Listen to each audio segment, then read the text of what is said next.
तो दोस्तों आज की वीडियो में हम आपको सिखाएंगे 100 के अंदर आने वाली किसी भी बड़ी संख्या का क्यूब निकालना, वो भी बिल्कुल कम समय में। इसके लिए आपको करना क्या होगा कि 1 से लेकर 9 तक का क्यूब आपको याद करना होगा, जो हमने यहाँ पे बगल में लिख के रखा हुआ है। तो चलिए दोस्तों आपको हम एग्जाम्पल से समझाते हैं कि किसी भी संख्या का क्यूब आप कैसे निकालेंगे। बहुत ध्यान से देखिएगा कि जो पहला एग्जाम्पल हमने लिया है वो हमने लिया है 14 का, यानी कि अगर हमें 14 का क्यूब निकालना हो तो क्या करना पड़ेगा।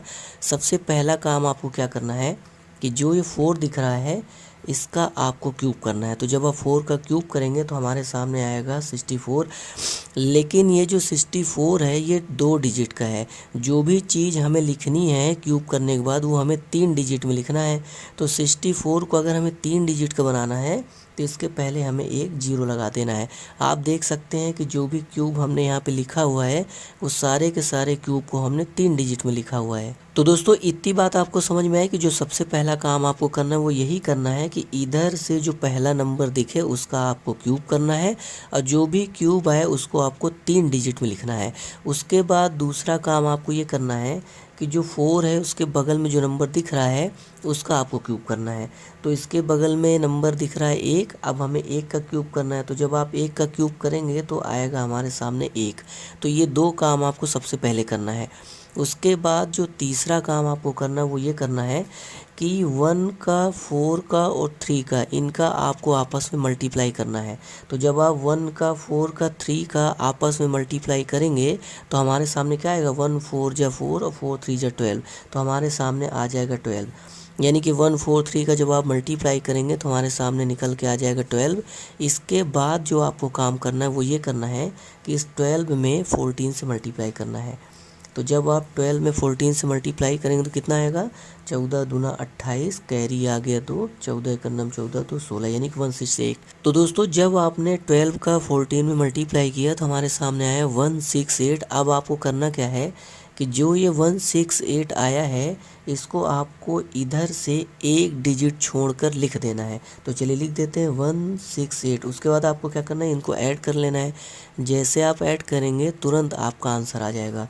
तो 4 8 6 14, 6 1 7, 1 1 2, यानी हमारा आंसर आ गया 2744, और यही आपका करेक्ट आंसर हो जाएगा। यानी कि जो 14 का क्यूब है वो हमारे सामने आ गया 2744। तो चलिए दोस्तों क्या करते हैं, एक एग्जाम्पल और लेते हैं ताकि आपको अच्छे से समझ में आए। बहुत ध्यान से देखिएगा कि अगला एग्जाम्पल हमने लिया 23। अब हम निकालेंगे 23 का क्यूब। तो क्या करना है, सबसे पहले इधर से जो नंबर मिले उसका क्यूब करना है। तो इधर से चलने पर सबसे पहला नंबर आया 3, और 3 का हमें करना है क्यूब। तो जब आप क्यूब करेंगे तो आएगा 27। लेकिन जो भी चीज़ लिखना है वो हमें 3 डिजिट में लिखना है। तो 3 डिजिट का बनाने के लिए इसके बगल में 0 लगा देंगे। उसके बाद दूसरा काम हमें करना है कि 3 के जस्ट बगल में जो नंबर है उसका क्यूब करना है। तो 3 के जस्ट बगल में नंबर है 2, अब हमें करना है 2 का क्यूब। तो जब आप 2 का क्यूब करेंगे तो आएगा 8। इतना करने के बाद आपको क्या करना है कि 2 3 और 3, यानी इस नंबर का आपको मल्टीप्लाई कर लेना है। तो जब आप 2 3 और 3 का आपस में मल्टीप्लाई करेंगे तो हमारे सामने आएगा 18। 2 3 जा 6, 6 3 जा 18। उसके बाद जो ये 18 आया है इसमें आपको 23 से मल्टीप्लाई करना। तो चलिए 18 में 23 से मल्टीप्लाई करते हैं। 18 तिक 54, कैरी 5 आया, 18 दूना 36 और 36 5 41।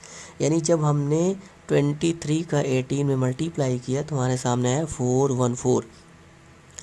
अब दोस्तों जो ये 414 आया है इसको करना क्या है कि इधर से एक डिजिट छोड़ करके लिख देना है। तो चलिए क्या करते हैं, इधर से एक डिजिट छोड़ कर इसको लिखते हैं 414, और इसको तुरंत ऐड कर लेंगे। जैसे ऐड करेंगे जो भी आएगा वो हमारा आंसर निकल आएगा। तो 7 4 2 6 1 8 4 12, यानी कि 23 का जो क्यूब है वो हमारे सामने आ गया 12167, और यही आपका करेक्ट आंसर हो जाएगा।